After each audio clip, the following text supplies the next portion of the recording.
What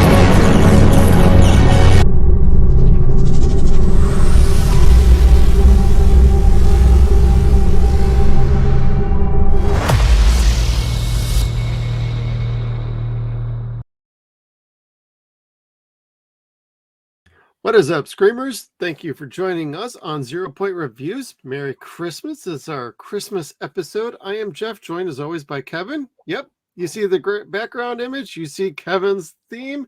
I'm wearing a hat. I also got Nakatomi Tower right here to show what we're doing.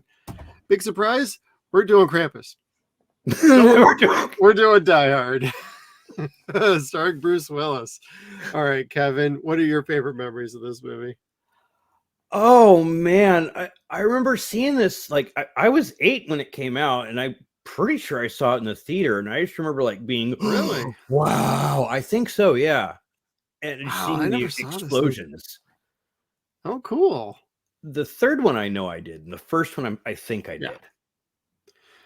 Yeah, I want to say I probably saw like the censored TV version of this before I ever saw the real version of Die Hard, which when it came out on VHS, I got it, and I'm like, that's not how I remember this movie. A whole lot of swear words, a whole lot of violence, and nudity. Yes, there was a lot of that. But there was some, but for this type of thing, yeah.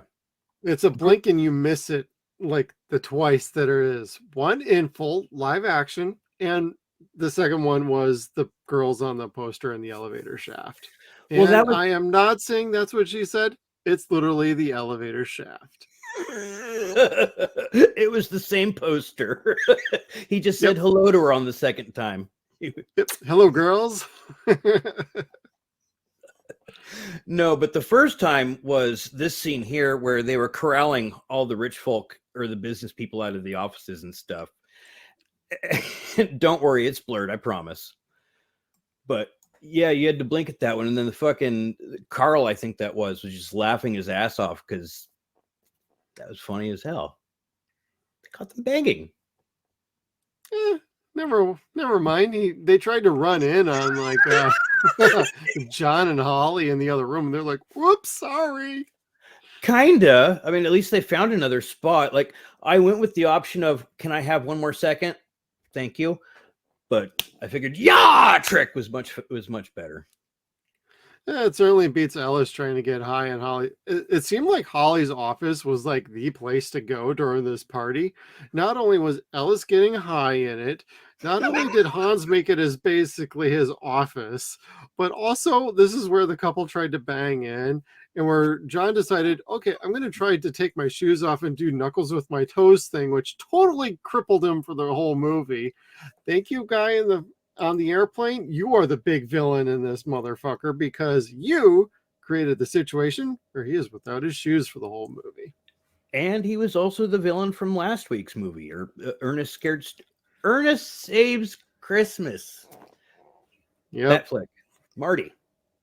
God damn it, Marty. Asshole, big time Hollywood Florida. Anyway. He's big time and 2 Hollywood icons in this shit. It's crazy. No, but I mean the not having any shoes was kind of brilliant at the time. Like I don't think anybody had ever really done that before. Now you look back on it and it's like, okay, that's kind of silly. But it's because this started a trope and it was clever at the time, I think. Yeah.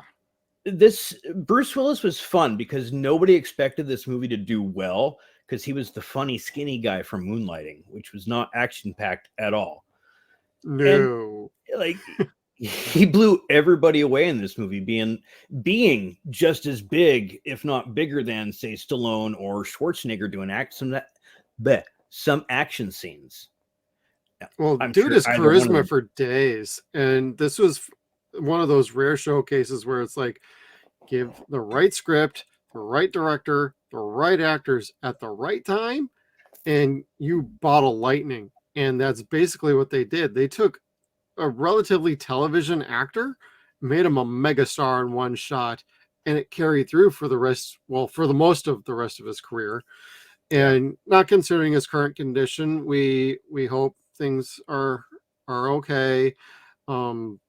Unfortunately, you never know with his current situation when he might be leaving us or if he's already kind of checked out. It's very sad, but this is one of his most iconic roles as far as I'm concerned. And he absolutely delivers. It's a badass movie, and he's just utterly kick-ass. Like, he fits this role to a T. It's like he was born to raise hell and be a pain in the ass, according to everybody else in this movie when they talk about John McClane.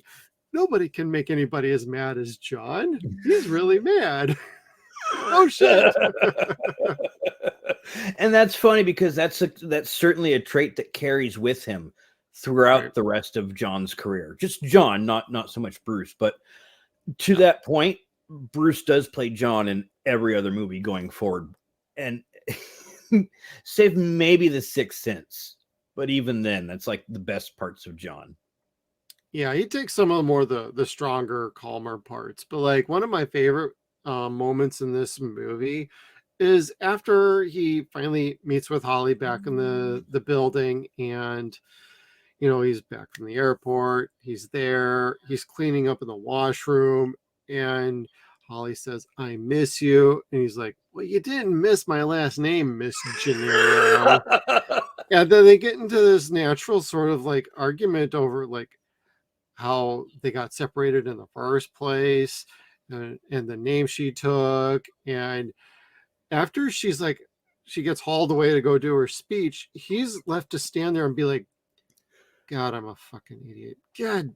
And he even says, "Immature John, real immature." So he goes from this span of like, man, that's a stud right there, to he very aggressive, very confrontational, to God, what the fuck is wrong with me? Why do I always create these problems and start these fights? And within the span of minutes, you get so much character development, and it carries through the rest of the movie. And that's one of the fun things to watch with this movie, is the character development for not just him, but for everybody. Everybody's got an arc of some sort, but his is the most potent of them all, because it carries through with Holly and the strength that she has through the movie, and ultimately he has to save her. She doesn't play the damsel in distress. She plays the girl who got freaking held hostage, basically. She wasn't kidnapped. It was, she got found out who the hell she was. And ultimately in the end, like, yes, John saves everybody, saves her. They reunite, they go off. It's Merry fucking Christmas. And that's fucking outstanding for a great Christmas movie. I think so too. Now, as far as her not being a damsel in distress, the one thing that certainly sets Holly apart, aside from having been married to John for several years, was she's not from California. She's not one of these high-class business people. She's a business major from New York that was married to a New York cop. So yeah, no, she's not going to take any fucking shit from anyone. Least of all some fucking Euro trash. Like, she lips right up to Hans when he says, "Who put you in charge?" Or "What idiot put you in charge?" "You did. When you murdered my boss, bitch."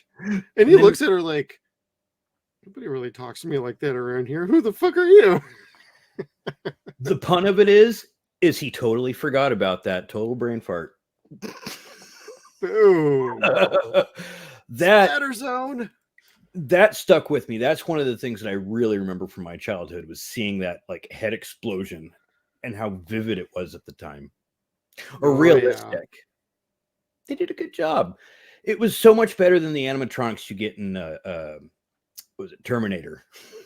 Right. Or even like the CGI blood in modern movies these days. They just would have had it like going in like 3 directions instead of like everywhere like they did in practical. It's like wherever the blood went is wherever the blood went. Not to get too ahead of ourselves and not to get into a show that's for next year, I'm sure, but not to spoil too much for people that haven't seen Die Hard. They don't live happily ever after for too long. They get maybe a year, 2 years after that. And to Jeff's sequel time, baby. Yep. John can't shut his fucking mouth to save his life. He's a giant child and fucks everything up. Just, he's got the luck of the Irish. But damn, he's funny to watch screw things up. I don't know why they couldn't have stuck Holly's character throughout the franchise. It was a choice. I don't know. I'm not sure. She did have like a 5-second role in like Die Hard with a Vengeance, where he calls her on the phone at the very end of the movie, and he drops the phone, and she's like, "God damn it, John, you do this every time." That's right. I forgot. Spoiler alert. I think I like the first 3 Die Hard movies like a lot. I mean, once you get to Live Free and Die Hard and the next one, it's like, I don't know. I bought part 4. I did not buy part 5. Part 4 I can contend with. Part 5, yeah. Like, I liked Justin Long and him together. That was fairly okay. I liked Timothy Olyphant as the bad guy in part 4. That was okay. Yeah. It was okay, but it was not the same as the original trilogy. It didn't have that same action. It wasn't the same animal. Even him doing his quips, it didn't feel the same. Yeah, it didn't have the same bite that it once had. It felt like too much had changed and evolved. It's like trying to do Indiana Jones 5. It wasn't really necessary. Nobody was really clamoring for it, but you still went and did it anyway, and that's what happened. And that's ultimately what happened with Die Hard 5. I mean, if you really want more than just Die Hard 1 through 3, go play the freaking video games. Yeah, and the PlayStation games were great. That's what I'm talking about. Die Hard trilogy and PlayStation. It's just badass, dude. Oh yeah, my cousin had that. It was awesome as hell. Used to love those games. That. Oh yeah. You know, Disney has the opportunity to republish those, but they won't. No, fuck Disney. Bob, go fuck yourself. He's busy on the set of some other Marvel movie right now, making it stellar. Or Star Wars movie, or maybe they'll do an Indy 6 without Indy, and they'll bring Shia LaBeouf back, even though he's technically dead. No, we don't have to go down that road. Oh, cool. That's worth something then. Yes, that's a RAM chip. Nope, we'll just get a Ray Palpatine movie, and we'll call it a day. Ray Palpatine. But, you know, if you're going to even, like, reboot, like, say, Die Hard, I just start the hell back over again. Just completely recast. We still have the originals, like this classic. The first 3 relatively classic. I know diminishing returns. First one's the best. Second one's pretty good, but it has many logic issues. Die Hard 3 is just completely whatever that was, but it's still a lot of fun. It's once you get to Live Free or Die Hard, the fun seems to be like dropping minute by minute, and then you get to the 5th one, there's like, you're already at bottom level, and it's no coming back from that. So see, I saw, like I said, I saw the 3rd in the theater, and I liked it just as much as the original. Like it blew me away at the time.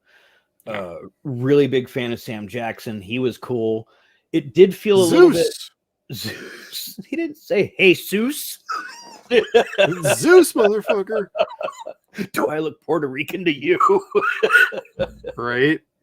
Anyway, but I missed Reginald Bell Johnson in it. Yeah. Kind of missed Holly, but they explained that at the very beginning, and it was very believable. Like, right. How long has it been since you've talked to her, John? And he's like too hungover to even speak. It's like, who's got Tylenol around here? And he's like half the bottle. Enough that would send you to get stomach pumped at the ER. Yeah. At least in this first one, it seemed like there was still a relationship going on between the two. And that's ultimately what carried the movie forward. And I totally appreciate that. And that's also one of the things I argue when people say, it's not a Christmas movie. Did you even watch the fucking movie? Because it's Christmas Eve. He flies out there to reunite with his family, with his wife, and see his kids for Christmas. The movie ends on Christmas Day, and he's reunited with his wife. They've rekindled their relationship. He saved her life. I mean, I got a list over here of all the Christmas things going on in this movie. There's lots of Christmas humming, lots of Christmas music. There's a Christmas party. There's Christmas decorations down the fucking street. What do you want? Yes. Oh, it came out during the summer. Well, here's a spoiler alert for you. Halloween movies have come out in fucking February. That's true. Just saying. And a lot of weird movies that you'd think ought not to come out on Christmas. Exactly. So movies come out all times of the year. This movie did not need to come out on Christmas. Should it have? I think it would have made a fucking killing. But when it came out, they thought that was the best shot for its success. And ultimately, in the long run, it paid off dividends. And you can continue to have these arguments for years. Is Die Hard a Christmas movie? But we all know it is. So there you go. And that's the thing. It is. It's completely up to interpretation, and we interpret that it is. So fuck y'all else. That's my co-host, Kevin. No, like it is. It has a whole lot of elements to a Christmas film in it, just like we were talking about last week. And I said I was going to save the point for this week. Violent Night is Die Hard. It was somebody being like, I swear to God, Die Hard's a Christmas movie. Watch, we'll just change the guy's name, change the whole background, and it's the same fucking story. We'll just make John Santa Claus. Same fucking story. And it was still good. And it still felt like a Christmas story. I don't know. And even A Christmas Story has swearing in it. So fuck 'em. Fudge. See, if my kids heard fudge, they'd be like, "You're breaking your diet? What is he talking about?" Oh, he got that. He must have gotten the box from Uncle Jeff again. My kids, I don't share with them. Nope. And why should you? They don't respect anything good. Well, then you'll never show them Die Hard and all the good classic movies. My youngest, she is addicted to RoboCop, so I can't say no to her. Oh, she doesn't really take no for an answer future. anyway. Yeah, it was. It will be. Hunter watched it a couple times, like, what is this? Like, the explosions really caught him, like, what the fuck is happening? Oh, damn. The special effects in this movie are freaking dope as hell for their era. That was another thing. Like, yes, you had explosions in movies, but they were all, for the most part, very small models to make look big. And yes, that was the case in this, but they also did do some really grand explosions in this movie. Like was it John McTiernan that directed it? Yeah. Yeah. They like spared no expense of like destruction. No. This is where Michael Bay learned how to destroy shit, I'm sure. Michael Bay kind of ramped it up to 100. If you're going to compare movies, like at least with like Die Hard, you had to like movies in this era, you had to plan out when you were going to do big explosions because CGI looked like shit back then. And for this, they were very meticulous. Sometimes it was models, sometimes it was real. Like when they blew up the fucking tank or the RV, as it was called, and they had that long shot to it, they literally blew something the fuck up outside that building to make it look like they were blowing up that RV. It was pretty dope. Like, I don't have. That's the only thing that I could think to say of when that thing fucking goes off. It's like the finger of God just fucking touched down on that rhino. It was amazing. Meanwhile, the LA police had the fucking rolling tank. That was fantastic. The only good thing about the LAPD was that they had that tank for them to shoot at. And then poor Vigo's sitting there down there, like worrying about his kitten, covering his ears. So, and then John himself, that big famous picture of him having that tactical, oh, fuck me moment. That's where when he dropped the chair. Yeah. Yes. That's where the CGI is kind of like, oh, could we have just not done that? Maybe do some lights editing.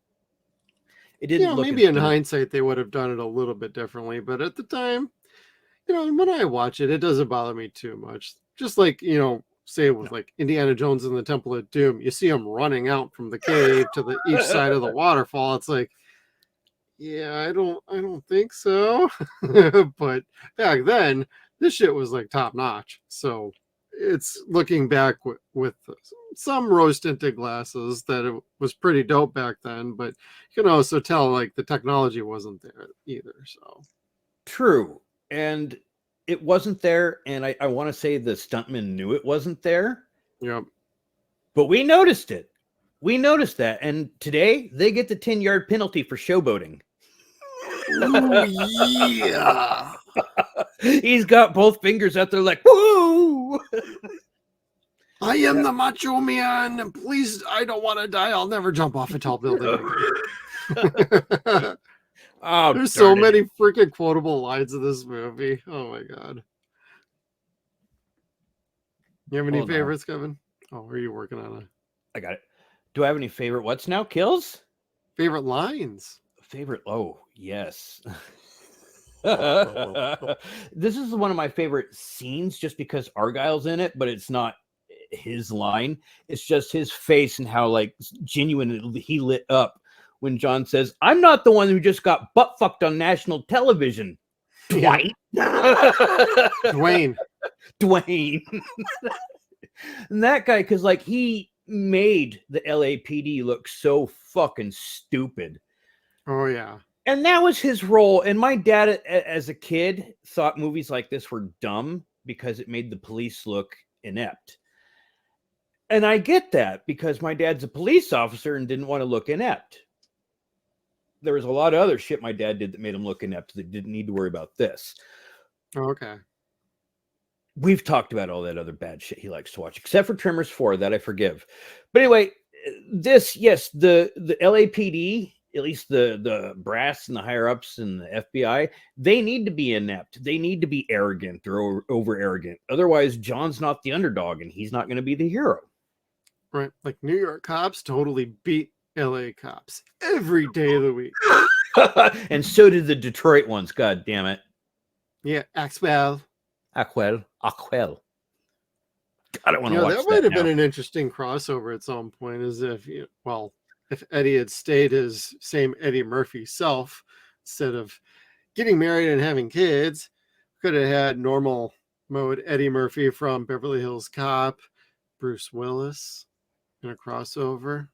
That would have been awesome. I would have loved to see. He's another person that you would have loved to have seen in the Expendables, at least the first two. Right. Or that 5 minutes of the third movie. Unrated Eddie Murphy.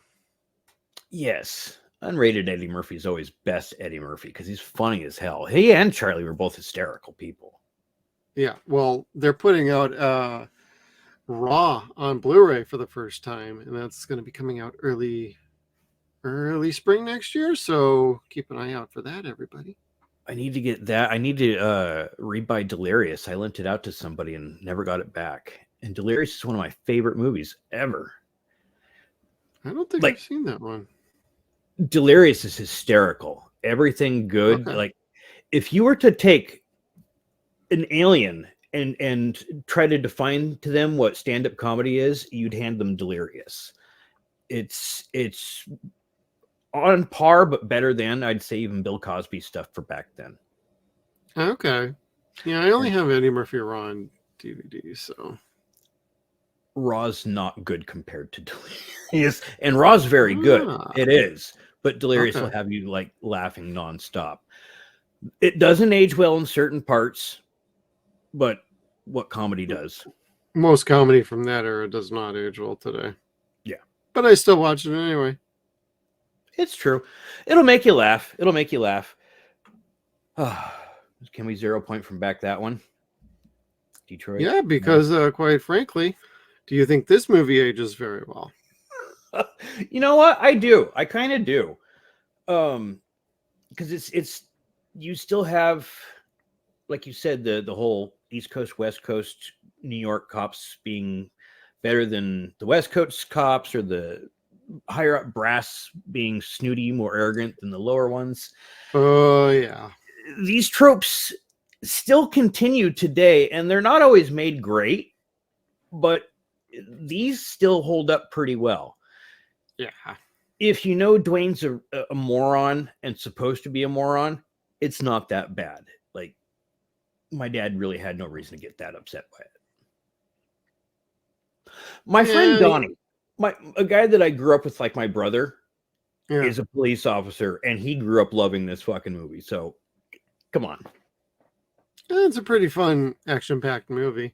But I like how Al Powell is actually the baseline for a good LA cop. And I like that he's much better than Carl Winslow in what was the show with Urkel? Family Matters. Family Matters. Thank you very much. It's on the tip of my tongue, and I couldn't remember. But you know, I loved him in that show. But I always, when I think of Rachel Val Johnson, I think of like the Die Hard movies because it felt way more natural. He didn't have to rely so much on his comedic timing. I mean, he had to do a little bit more seriousness, but it showed what range of an actor he could be. He could do that for like the entire cast. Alan Rickman, like Jesus fucking Christ, dude, crushed it as Hans Gruber. Absolutely love it. And he's done so many roles through the years, but I'll always think of him as this over something, say like Severus Snape or the angel from Dogma or any of that. Like, Alan's just fantastic. Although maybe Galaxy Quest might be the other thing I think of when I think of him. But, you know, most of this cast is great and they've had some excellent careers. Some of them have not, unfortunately. Some of them have passed away over the years. Some of them kind of left Hollywood over the years. But, you know, this launched Bruce into the stratosphere. Alan, Reginald, like, fantastic. Robert Davi, even for fuck's sake, was in this movie. And you think of everything in this movie, what's the one thing you don't really think of? Oh, yeah, Robert Davi was in this fucking movie. Oh, yeah. As one of the Johnsons. As one of the Johnsons. You know who else was in this and doesn't get enough talk about it and respect? Is Al Long. Like, when he shows up in a movie, you know someone's getting killed horribly. Or crunched. Nestle Crunched.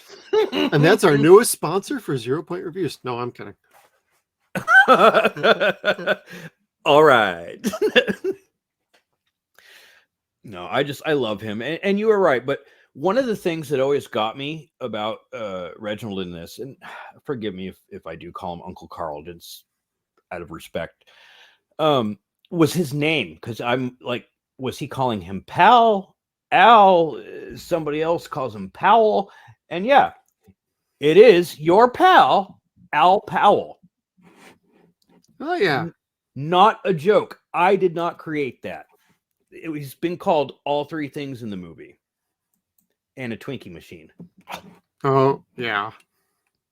It's got everything a growing boy needs, man. Bag it, man. Big time. It's for my wife. She's very pregnant. Uh-huh. I dug him in this. And I always will. Again, I missed him not being in the third one. But holy God, was Sam Jackson just amazing in that. Oh, yeah. I don't know that those two characters could have been the same at all. Right. But I do like that the final shot, the final save is done by Reginald. That was cool. Yeah. Like we'll crack the joke. He gets his It. moment. Yeah, where is it? Carl pulls out a trope at the very end where everyone thinks he's dead. But nope. Still got it. Nope, I am not dead. I was just unconscious after hanging from my neck with a chain around it for probably the last 20 minutes of this movie. My heart rate slowed real down. I was just taking a nap. The movie has silly parts to it, but it pays off in the silliness. Because like you said, yes, there's no way Carl could have been alive. But had he not been, Reginald wouldn't have got his awesome moment there. And about that, there's a moment where John is talking to Al on the radio. Basically, tell Holly I love her. That scene goes on a bit too long, I think. We know that they're on the outs. We established that in the first 10 minutes. We know that John's an idiot. We established that in the first 15 minutes. We know that Holly's still in love with John. We figure that out after 45 minutes, and she sees Carl fucking losing his nut. That didn't need to be re-explained. I think that time could have been better utilized on either Al or Argyle. I really do. Yeah, I could see that. I mean, during parts of the movie, it did feel like we were missing Argyle just a little too much. It almost feels like, I don't know, like maybe there was something more in there, but they felt like they needed to tighten up the script a little bit because it might have been running a little too long. I mean, once you get to Die Hard with a Vengeance, you're talking at about a 2.5 hour movie. With this, you were talking under 2 hours. So this was definitely a lot tighter. And so it ended up being a much better pacing movie. And to your point, there were points that did drag a little bit, but I felt like they pulled back just enough to keep the movie and the story flowing when it needed to, and to pull back when it wanted the audience to catch your breath because some bad shit was about to happen. Like just before he got into the computer room where they started shooting the glass and he had to run across it, and then all of a sudden you got that in his feet and he's having to pull that out. You need a minute for the audience to catch up and be like, hey, like he's about to die if he's not doing that. And he gets a chance to speak with Al like one more time. Yeah. And they the close up for that, I remember that so goddamn vividly as a kid. Yep. That and how goddamn dirty the bathrooms were. It's like, did they just destroy everything in this building during the party? Like the terrorists didn't do all that.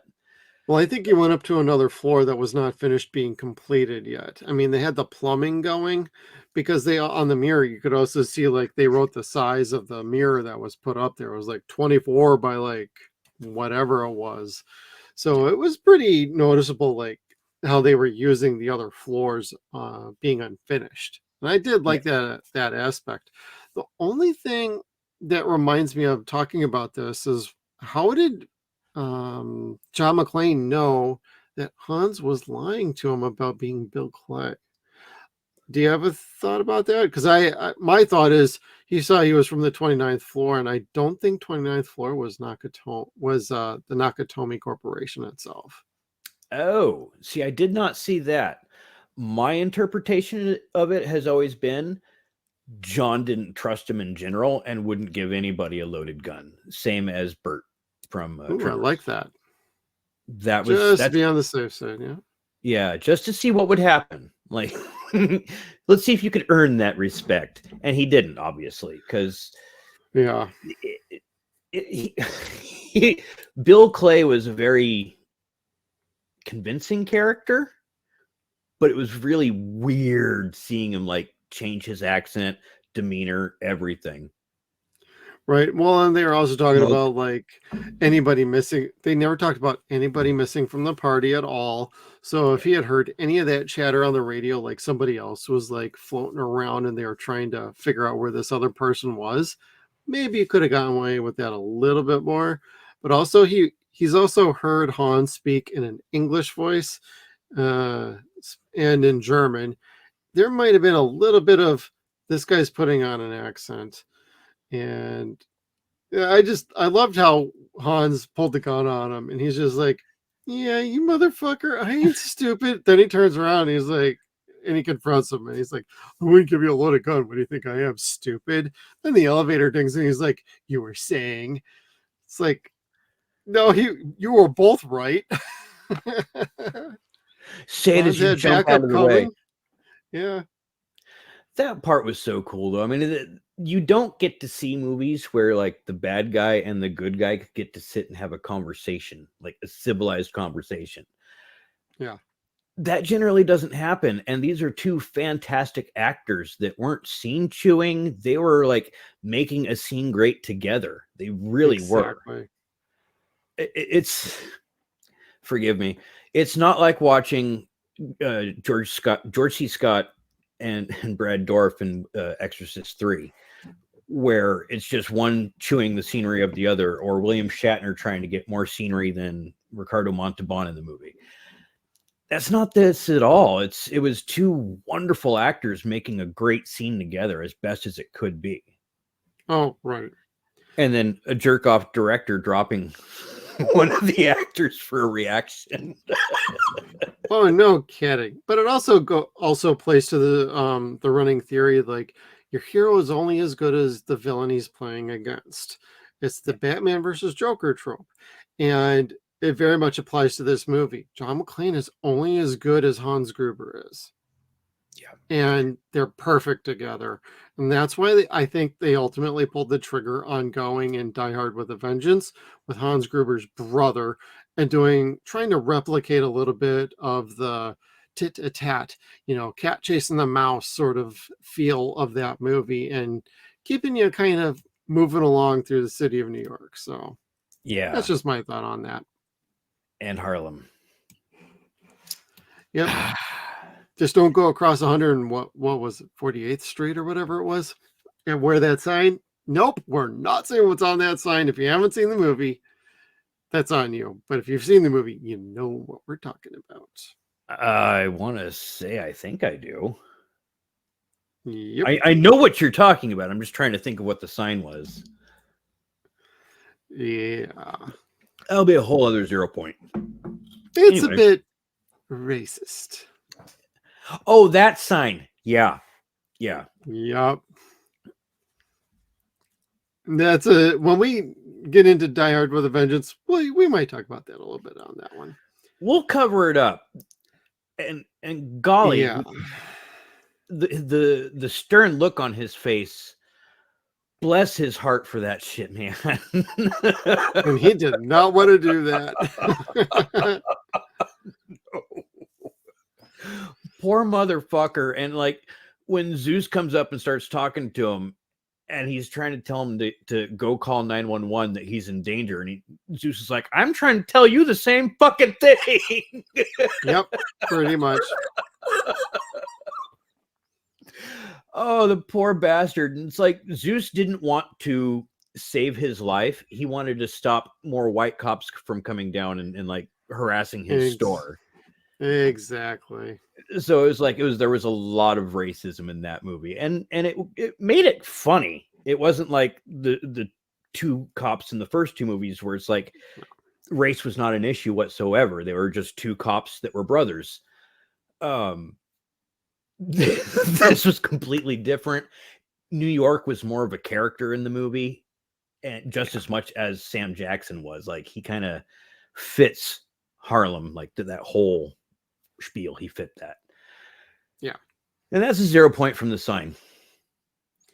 Yeah, that's okay. But, cycling back around to this one, like, there's you talk about diverse casts these days. Well, back then they weren't exactly trying to do diverse cast. They just chose people that were perfect for particular roles. They weren't written any particular way. I mean, you have Theo as like this bit of a scientific safe cracking genius. He doesn't kill anybody in this movie. He has no problem with people being killed, but he's more about like trying to crack into a safe, hack computer systems, and be like the getaway driver in an ambulance, which Argyle decks the shit out of after running into the ambulance. It's like, hey, at least Argyle got a little moment too. That's true. Except at the end where he's like, if this is what you guys do for Christmas, I gotta be here for New Year's. And he never does come back, which is too bad. I thought he would have been a good, fun cameo in at least Die Hard 2 anyway. Yes. But the funny thing is you mentioned that they drive off in that scene. John and Holly get their limo together and drive off into the destroyed sunset. Argyle had been sitting there for hours drinking all the liquor in the fucking cabinet. Well, I don't think they're going to be doing any drinking. They started smooching the second they started pulling away. No, Argyle, but Argyle roll up was that drunk privacy and driving. window. It's about to get freaky back in here. I mean, yeah, when you get scared and adrenaline gets into your heart, you do sober up to a degree, but he still got to get across the 10 freeway and all sorts of shit. Yep, it's not only Die Hard, it's Ride Hard. Ride hard, ride long. And the mama bear, though, it made me laugh every time because, like, he yells at it from the mirror. You had one job, Argyle, and you fucked it Shut up. up.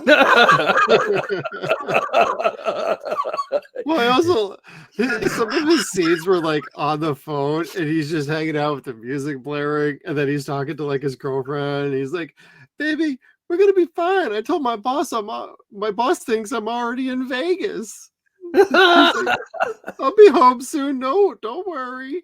It's like, what time is it? And then what time are you getting home? She's gonna think you've been lying and cheating on her, boy. Yeah, and it's like he has to bust out finally. You don't know why he doesn't do that before, but I don't know. Well, for most part of the movie, it looked like he felt like he was trapped in the garage and he wasn't going to push it. But it wasn't until he understood, like after taking out like Theo, that he had to be I'm a in bit danger. more aggressive to do something and get out of there. And once he realized like everything was over with, I think that's when he's like, you know what, that's it. I'm gonna ram this shit because I'm not gonna be stuck in here for another night. Yeah, no, like I'm sure there was a bathroom somewhere, but you don't want to go looking. Nope. You have to share a bathroom with John as he's trying to pick glass out of his feet. No. But thinking about all that, like of all the people who would still be alive to be dealt with accordingly in the courts, Theo is technically still alive too. Yes, and I don't know how many laws that he'd broken then, but I'm sure he probably helped write laws to be written that he'd broken in the future, committing crimes, electronic crimes. Oh yeah, they probably invented half of those after this. Kind of like war games. Is that Yep. really a thing? I don't know, but we might need more FBI guys. The scene where they open up the vault is just iconic to me. That's like another one of those great scenes from the 80s that you will always remember and recognize. Oh, that's that scene in that. Da, da, da. Theo, you asked me for a miracle. I present you the FBI. FBI. Merry So Christmas. And He was that's running why through there, lifted all the doors on all the bearer bonds. I'm like, he looks so fucking happy. That was great. he doesn't have a problem with people getting killed, is because each one of those fucking bearer bonds. And by the time they figure it out, we'll be on a beach earning 20%. No shit. I miss those days, and if you didn't catch it, gas was less than $1 in this when they made this movie. It was 79 cents for premium In LA. in LA. In LA. Yep. Yeah. So it was like probably 60 cents where you live, 50 cents. Yeah. The 80s were so much cooler in so many ways. Too true. Most of the movies were so much better too. There was a couple lines that didn't kind of hold up, and it wasn't so much the like racism thing or whatever else. It was more along the lines of the pregnant secretary or executive assistant. Oh, yeah. Saying, "Go ahead and have a drink." "Oh, gee, do you think it's okay, Mr. De Niro?" "Oh, I think that baby's ready to 10 bar." Like, fetal alcohol syndrome was a thing back then too, motherfucker. Come on. If you could take the guns out of E.T., maybe take that part out of a movie. I wouldn't change anything about this movie, but No, I wouldn't either, and I don't believe in censoring or editing movies after the fact. Like, I really don't. well, there's a whole lot of cigarette smoke going on in this movie. That's true. That's true. Which is funny because, like, that's how he knew that they were foreigners, was because of their cigarettes. The high class cigarettes and the high class IDs. Yeah. And it was kind of hard not to crack a joke about Carl's brother having lotus feet, but it's like John already does it himself. Yeah, pretty much. Out of all the bad guys he has to kill, he kills the one that has feet smaller than his sister. I love that line. There's so many lines I love in this movie. There's no shortage of great one-liners in this flick, and I think that's one of the things that Bruce really does well, is like he's a great delivery of a one-liner. Yes. Like, just as much as you'd say like Robert Downey Jr. is like somebody that you would figure be just such a snappy person to almost ad-lib with, or go to a like almost a Groundling show. Yeah, probably. That was another 0 point. No fucking shit, lady. Does it sound like I'm ordering a pizza? That was stupid. That was really fucking stupid. Like, I will agree with my dad at that. Oh, whatever. I mean, yes, that's a great one-liner. Thank you for remembering what I was talking about. That's one of the things that I'd be like, okay, yeah, that's pretty fucking stupid. But that having been said, how often do you see that on the news where like a 911 call is like, lady, if you could stop fucking yelling at me. Hooray that your arm is broken. I've got farther calls on the line here on hold. Wait your turn. That happens all the time. Like, you always hear about shitty 911 dispatchers. Right. Shit that you'd have to expect to see on fucking Maury or Inside Edition, you see all the time from dispatchers. So that was not far-fetched. It was just stupid and frustrating. Yeah, I can see that. Which made John's line all the better. Exactly. I quote that like all the time. No shit, you think I'm trying to order a pizza? It's fucking funny. Well, that and like when he's popping off against the deputy, not Sarge, but the chief. Yeah, the chief. And he's like, if you're not part of the solution, you're part of the problem. Well, stop being part of the problem. Put the other guy back on. Right. And I love the fucking look that Reginald's giving him, like, you're fucking kidding me, right? And then he has him over the radio like he got educated by McLean. It's like, I wonder if he talks to his real boss like this. Jesus. Yeah, right. And you'd figure he does, and I'm pretty sure he does, because you see him talk to his boss that way in the third movie. Yeah, pretty much. At friendship, though, that was the fucked up thing. Like, it was like a respectful go fuck yourself in a way. Yeah. It makes sense if you know cops. Well, of all the respectful fuck off responses, what did you think of Holly and Mr. Richard Thornburg? Richard Thornburg? The TV dickwad. Oh!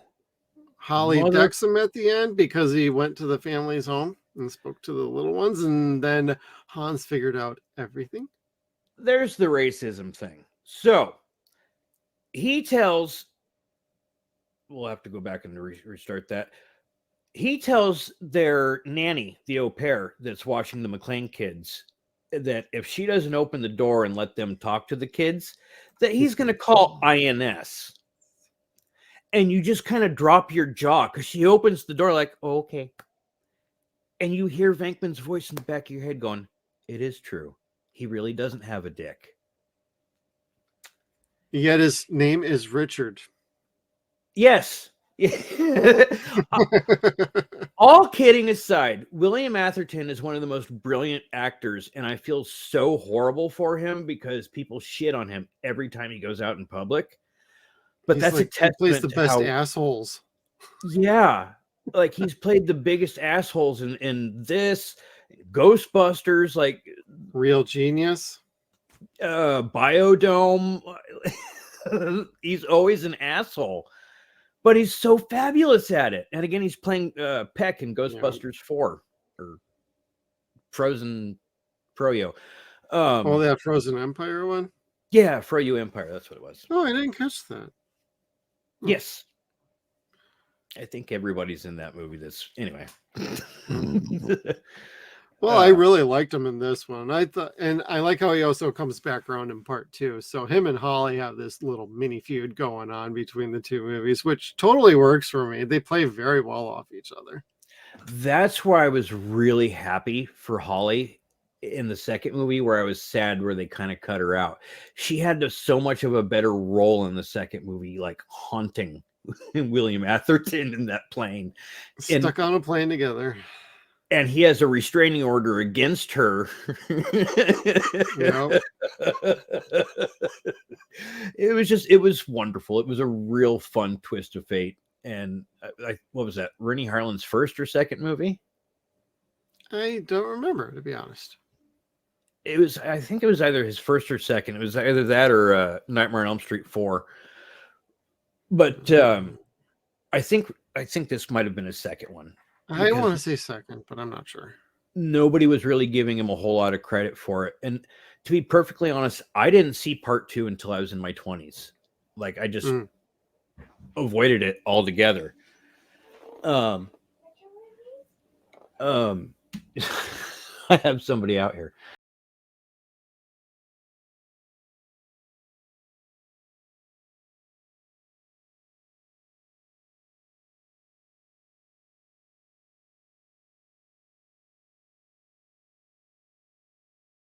So that didn't work out so well. But Kevin, got a big question for you about this movie. Did you enjoy John McTiernan directing this bad boy? You think he did a pretty good job? Yes. Gosh, like he instantly became one of my favorite directors. Like this style of movie, I was on board for. This really kind of, I can't say started revolutions of action films, but it perpetuated it. Like I said, it included other people to be able to be action stars, people that weren't yoked out on steroids. Smart actors, good actors, fun actors, like working class actors. These types of directors could make a film with a regular actor, have it be somebody that doesn't cost a shit ton of money like Stallone or Arnold did at the time. Right. That Bruce would eventually become. They could just make fucking fabulous action flicks. And action flicks are a dime a dozen. Good action flicks are far and few in between. Like really good ones. Yeah, I really enjoy McTiernan's style for the most part. So most of his movies around this era are pretty like hit for me. It's once you get to like the mid to late 90s and after that it's like, well, he's okay. I'd like to see him get back to what he's really good at. But you know, most of the directors eventually they start to wane or they want to focus on other roles or being more of a producer or just kind of whatever. But you know, this is a pretty fantastic movie overall. I would actually rate this very high. It's actually one of my favorite action movies of all time. To be honest, I'd probably rate this like out of 100. I'd probably give this like a 99. Just about. I don't have really many issues about it at all. I'd almost give it 100 too. Yeah, I'd say 100. It's just that fucking good. Like between the writing, the characters. I mean, I never mind any of those slow spots. There's gaps in logics here and there, and him jumping off a building with a fire hose is completely stupid, but it's one of the most creative scenes that's been replicated for years. McClane in an elevator, air vent shaft. It's been replicated in like multiple movies. It's been in like epic rap battle when they did a Die Hard. They did John McClane versus John Rambo versus John Wick. So if nobody's ever seen that, that's actually pretty fucking funny. I'd totally recommend going to check out that epic rap battle of history with those three Johns. It's fucking hilarious. I love it. But like Die Hard is iconic, and the first one is utterly amazing and fantastic. I have the DVD box set like you have. I have my VHS tapes somewhere in storage. I have the Blu-rays. I would love, a 4K, but I doubt that's ever going to freaking happen at this point. But, I also love the video games. I got to rate this pretty freaking close to the top of the pile for a fucking action movie, let alone now, as far as like Christmas movies, I won't rate it as high as some other Christmas movies, but I'd say it's up there. I watched this with like The Ref And like then I go watch the animated Klaus on Netflix and the Santa Claus, and then we watch Elf, and then we watch, you know, A Christmas Story. So we got our little routine. I think mine's limited to this: Krampus, Gremlins, Gremlins, yes. Gremlins 2, which doesn't really count. Well, once you watch the first one, you have to watch the second one, pretty much. Yeah. Oh, and Ernest. Yeah, that's about it. Oh, Scrooged. Ernest. Oh, Scrooged. Yep. I still need to get the 4K of that one. There's a because I don't have it on Blu-ray or DVD. So if I got that, I would be able to then have that in the collection. Hells yes. I don't care what the wife says. That sounds awesome. That sounds like something I need. Which is funny because I don't think I've actually watched Scrooged in probably 5 years, 5 or 6 years. It's something I always mean to do. And the kids always like make it so we can't. Well, then you've seen it more recently than I have. Yeah, it has been a while. So I mean, okay. Yeah. When's the last time you watched Die Hard then? The comparison. Die Hard I probably watch once a year. Yeah, I watch it like once a year. If it's out around Christmas, it's somewhere in the middle of summer. Yeah, like and if it's not this one, it's part 3 because the summer song "Hot Damn." I can't even think of the name of that damn song. The one that starts out at the beginning of part 3 where they in the all sweltering heat. Yeah, they blow up the fucking car or the hotel. Anyway, forgot what point we were talking about with this one. Just rating the movie and Christmas watchings. Christmas watchings. This is pretty high, like you said. Yeah, I watch it generally around Christmas time, and that's despite the people that say it's not a Christmas flick. I watch it just so it is a Christmas flick. Sure. I don't like Christmas flicks otherwise, so this is fun for me. Something like this or Batman, Gremlins. Oh yeah, that's right. Batman Returns is a Christmas movie. Yeah. Michelle Pfeiffer. Oh yeah. I just love the fact that she can kill any single person that she wants to with a whip. Like in real life, she's just amazing. It was always awesome. Is. Got any final thoughts before we wrap it up, Kevin? I have a couple. Do it. We talked a little bit about him, Ellis, when he was doing rails in Holly's office. Oh my god, yeah. Motherfucker, like if you had a picture in the dictionary next to asshole in the 80s, it would be Ellis's picture. Like he decides that he's going to do some blow and save everybody with the business negotiation because hostage negotiations and business negotiations must be the same thing. I can eat these guys for breakfast. Conspiracy talk? Yeah. And it's like he's sitting there doing rails right in front of Holly. And I'm like, he'll be dead in a minute because weed ain't like spinach or blow ain't like spinach. That's funny. Well, and then if you remember, they actually gave him a Coca-Cola can when he was hanging out with Hans. I'm like, for the cokehead who's now drinking Coke? That's pretty funny. I also voted him amongst his graduating class most likely to contract HPV from himself. Boom. He was most certainly that. But the greatest part about him, even yes, Ellis is a sleaze. He's supposed to be a sleaze, and you don't really want him to die, I guess. Right. But this scene here where Rickman has a stroke, like you could see the exact moment where he has a stroke because he has no idea what the fuck Ellis is talking about through his cocaine fuel. It was so fucking funny. And what was it?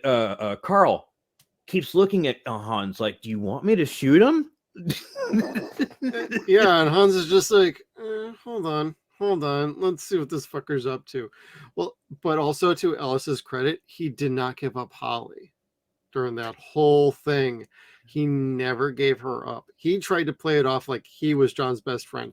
Whether that was his just coked out mind going on or what, he was pining for Holly early on too. And even John pointed it out, like he's got his eye on you. She's like, well, I got my eye on his private bathroom. So if he gets fired or dead, that's my new office now. But like, he never gave her up. So he didn't betray the trust. Unfortunately, he took a bullet for the team. Yeah. Like I said, I want to feel bad that he got killed. You're supposed to feel bad that he got killed. John feels bad that he got killed. Yep. I thought it was funny. Like, really, I mean, you're going to go sit there and do a rail and be like Superman and go fucking fix that shit. Like, that is the 80s mentality. Let's go. We're going to blow some coke and we're going to fix this shit. How? Montage. At least we didn't get like a 30-second montage workout video. You know, if there was a parody of this film, that's what they probably would have done. They would have like the Coke Olympics going on. There was so much cocaine happening in that party. It was awesome as hell. I would have given anything to be there as an adult, not 8 years old. Like that would have been cool. Sure. I would have gotten so much HPV.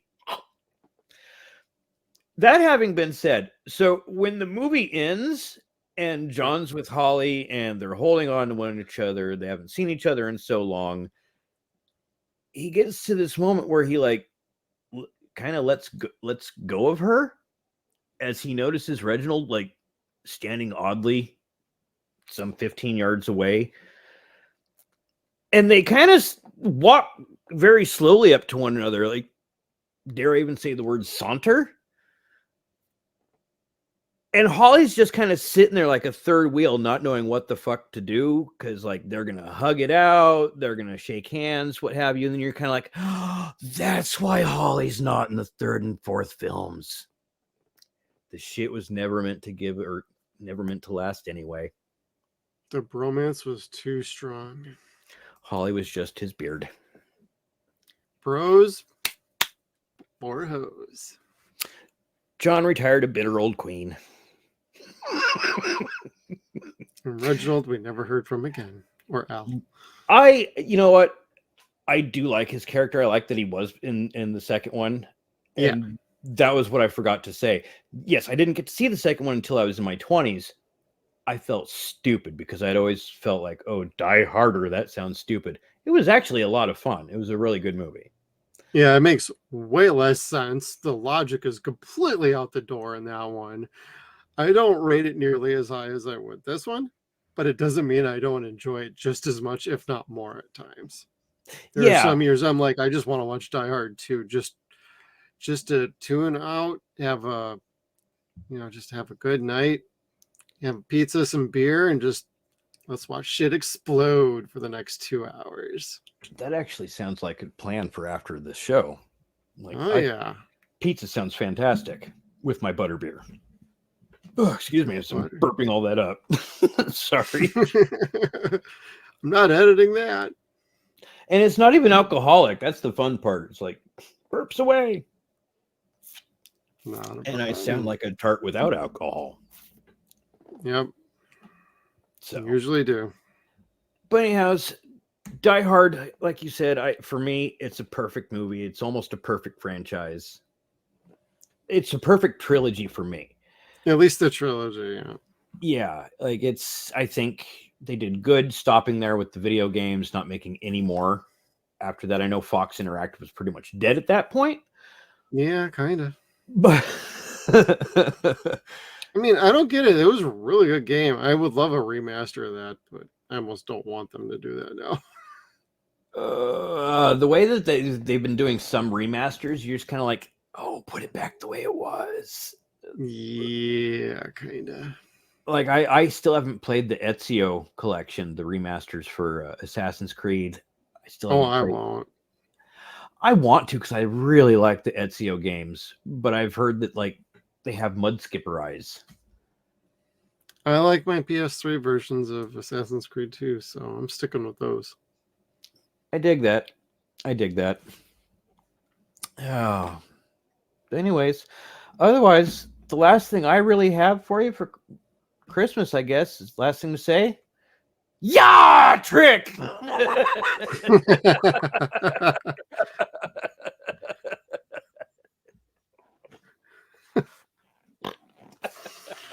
Oh, that's our Christmas episode, everybody. Yeah. Kevin with the last minute zinger. Merry with Christmas, zingers. Right? Pretty much. Oh, well, yippee-ki-yay, motherfuckers. Thank you for tuning in. Merry Christmas. Happy holidays to everybody. Season's greetings from the cast of 0 Point Reviews and Suns and Shadows.